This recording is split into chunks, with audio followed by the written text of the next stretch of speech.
آباد کے بینر لگے ہوئے ہیں، مسلک اعلیٰ حضرت کیا ہے؟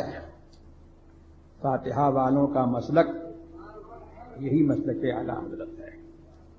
ہم سب فاتحہ والے ہیں اور ہماری پہچان یہی ہے کہ ہم فاتحہ والے ہیں، اور اس پہچان کی وجہ سے یہ بات بھی ہے کہ فاتحہ کی برکتیں جو ہیں وہ ہمارا ہی نصیب ہے، اور نماز بھی ہماری ہے، کلمہ بھی ہمارا ہے، اور جو ہم سے الگ ہے نہ اس کی نماز ہے نہ اس کا کلمہ ہے۔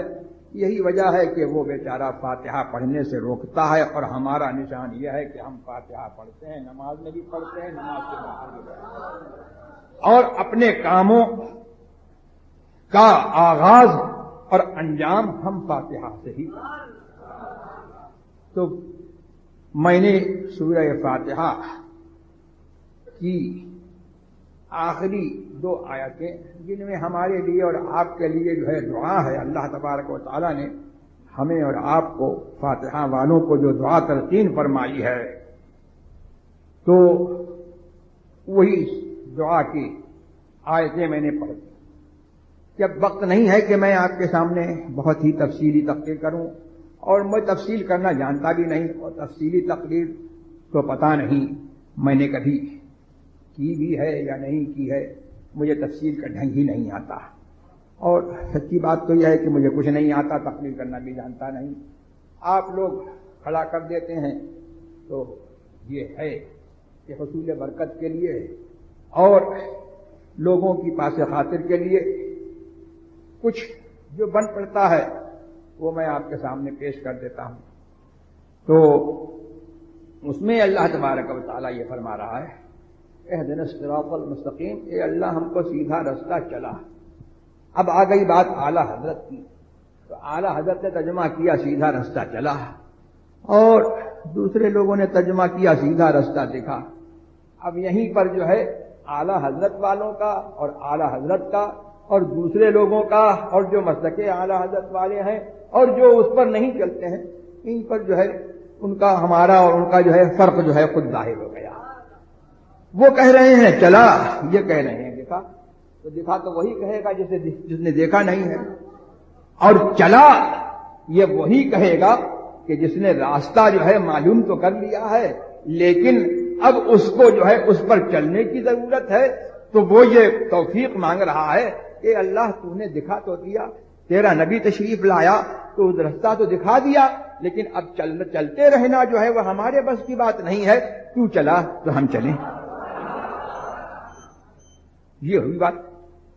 اب سورہ فاتحہ سے ہی جو ہے اس بات کا جو ہے فیصلہ ہو گیا کہ ہم فاتحہ والے ہیں، تو اب ہم یہی سوچ رہے تھے کہ دعا کے پیرائے میں اللہ نے ہم سے دعا تو کرائی کہ سیدھا رستہ چلا، تو وہ سیدھا رستہ کیا ہونا چاہیے؟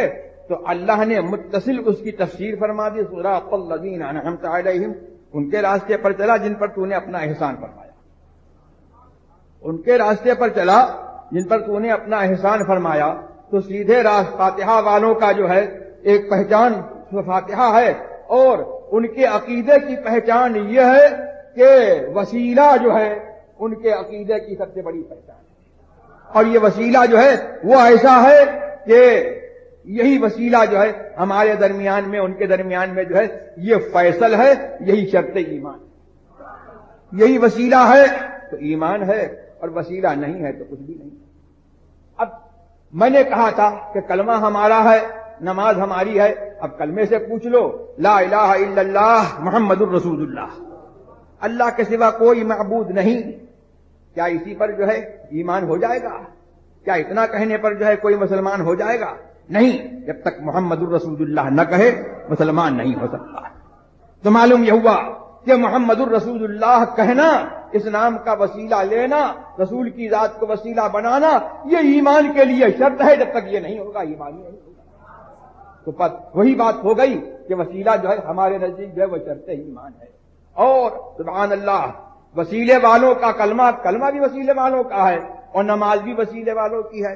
اب یہاں پر اہدنا الصراط المستقیم، اے اللہ ہم کو سیدھا راستہ چلا، پتہ یہ لگا کہ اللہ کی بارگاہ تک پہنچنے کے لیے جو ہے وسیلہ ضروری ہے. جبھی تو کہا کہ ہم کو سیدھا راستہ چلا, جبھی تو یہ فرمایا کہ ہم کو سیدھا راستہ چلا.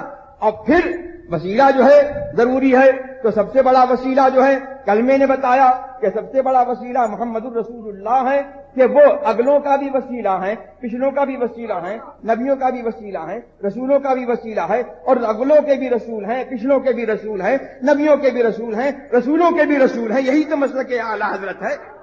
اور ہے مسلک اعلی حضرت کیا؟ کلمے سے مسلک اعلی حضرت ثابت ہوتا ہے.